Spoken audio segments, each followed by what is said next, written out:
Good morning, class. I am Jyoti Yadav with you, and we are doing our chapter 2 of history.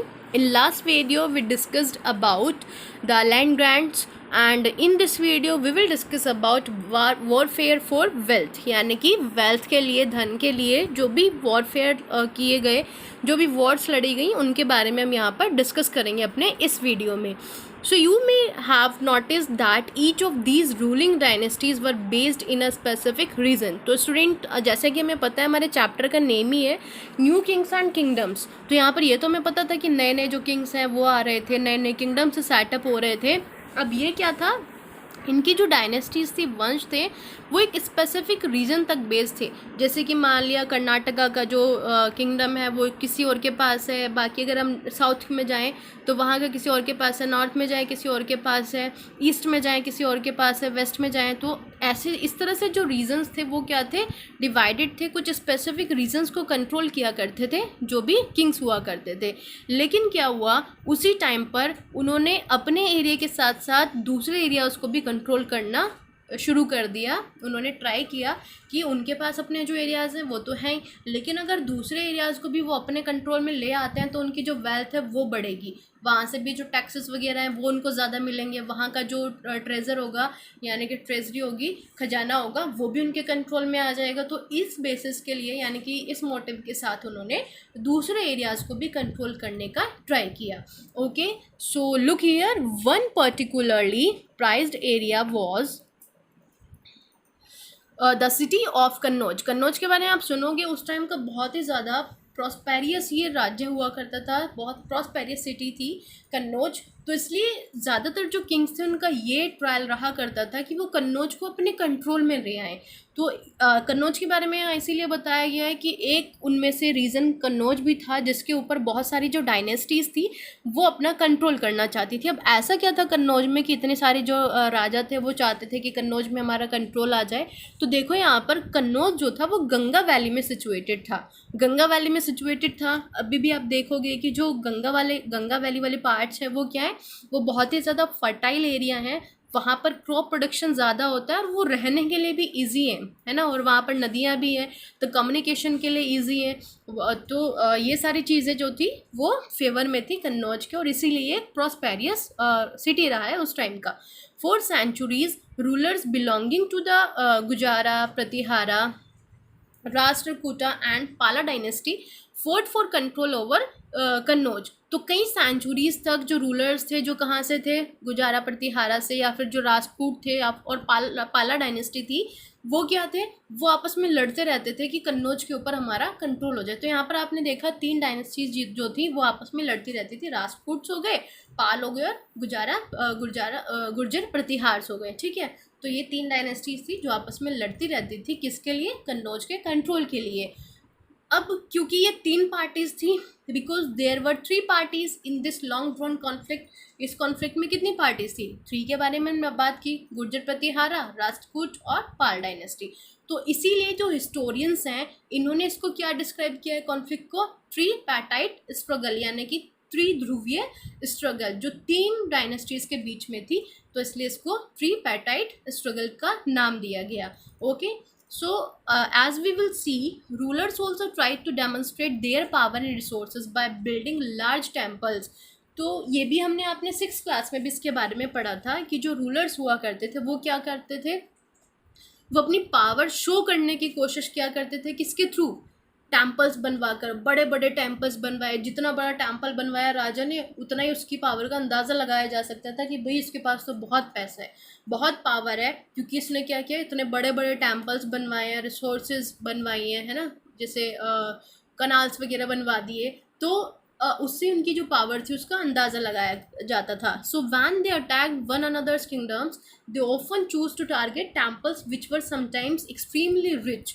तो जब भी वो क्या करते थे, दूसरे किंगडम्स पर अटैक किया करते थे, उसी टाइम पर उनका जो टारगेट होते थे ना, मेन टारगेट, वो क्या हुआ करते थे, टेम्पल्स हुआ करते थे कि भाई टेम्पल्स को तुड़वा करके क्या करवा दिया जाए, इनकी जो पावर है यानी कि पावर है उनके सिंबल्स को भी ख़त्म कर दिया जाए.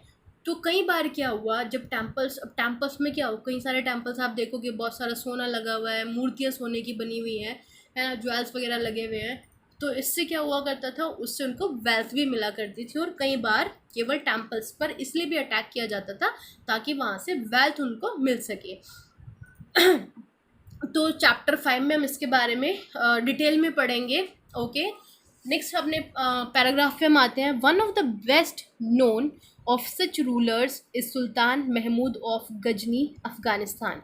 तो अगर हम बात करें कि टेम्पल्स पर रिच केवल यानी कि वेल्थ गेन करने के लिए जो अटैक किया गया है, तो उसका एक जो बेस्ट एग्जाम्पल है वो है हमारा गजनी, जो अफ़गानिस्तान से आया था।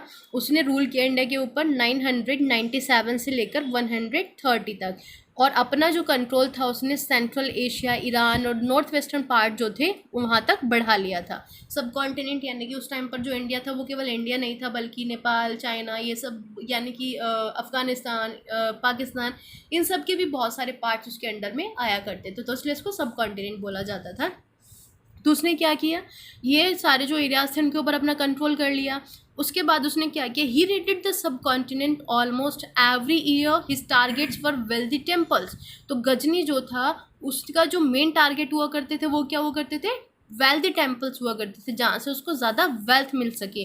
तो हर साल वो क्या करता था, टारगेट क्या करता था वेल्दी टेम्पल्स को, ताकि वहाँ से उसको बहुत सारा पैसा मिल सके, including that of Somnath. Somnath temple के बारे में आपने सुना होगा, गुजरात में ये लोकेटेड है। इवन उसने क्या किया था, 17 टाइम इसको अटैक किया था सोमनाथ टेम्पल को, क्योंकि यहाँ पर जो सोना है, गोल्ड है, वो बहुत ज़्यादा यूज़ हुआ है।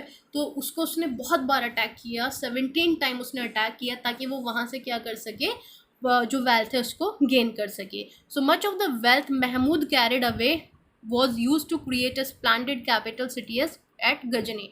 तो यहाँ से वो आपने देखा जैसे 1997 से लेकर 1030 तक उसने यहाँ पर अपना रूल किया। इस टाइम में जितना भी उसने वेल्थ को लूटा वो बाद में कहाँ ले गया यहाँ से, और उसने अपनी एक कैपिटल सिटी बनाई जिसका नाम था गजनी। ठीक है, तो Sultan Mahmud was also interested in finding out more about the people he conquered.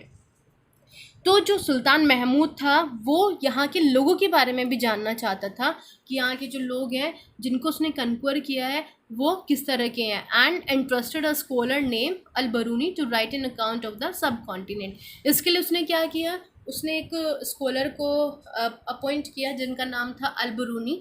तो अल बरूनी को उन्होंने अपॉइंट किया और उन्होंने कहा कि भाई आप पूरा एक अकाउंट लिखो किसके ऊपर, जो सब कॉन्टिनेंट है यानी कि इंडिया और जो अदर पार्ट कंट्रीज़ के पार्ट उस टाइम पर आते थे इंडिया में, उसके ऊपर पूरा एक अकाउंट लिखो अपना। So this Arabic work also known as Kitabul Hind.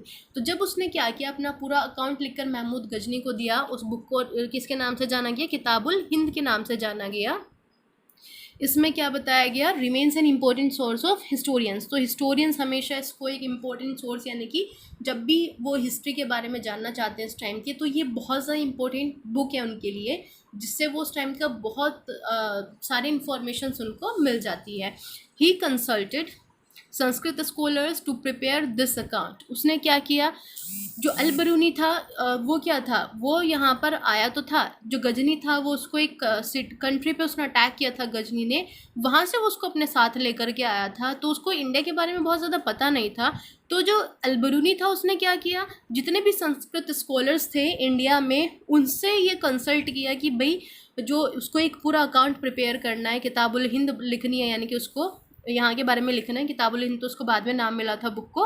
तो उसने किसकी हेल्प ली, जो संस्कृत स्कॉलर्स थे उनकी हेल्प ली। ओके, अदर किंग्स, जैसे हमें किसी चीज़ के बारे में नहीं पता होता तो हम दूसरों से पूछते हैं ना, तो वैसे ही अल बरूनी ने किया कि यहाँ पर जितने भी संस्कृत स्कॉलर्स थे उनसे हेल्प ली यहाँ के बारे में जानने के लिए। So other kings who engaged in warfare including the Chahamanas, later known as the Chauhans, who ruled over the region around Delhi and Ajmer. तो जो दूसरे किंग्स थे जो वॉरफेयर्स में यानी कि जो लड़ाइयों में बिजी रहा करते थे, वो कौन से थे, चाहमान्स जिनको कहा गया है, बाद में जिनको चौहान्स के नाम से जाना गया है। उन्होंने दिल्ली और अजमेर का जो रीजन था उसके ऊपर कंट्रोल किया है।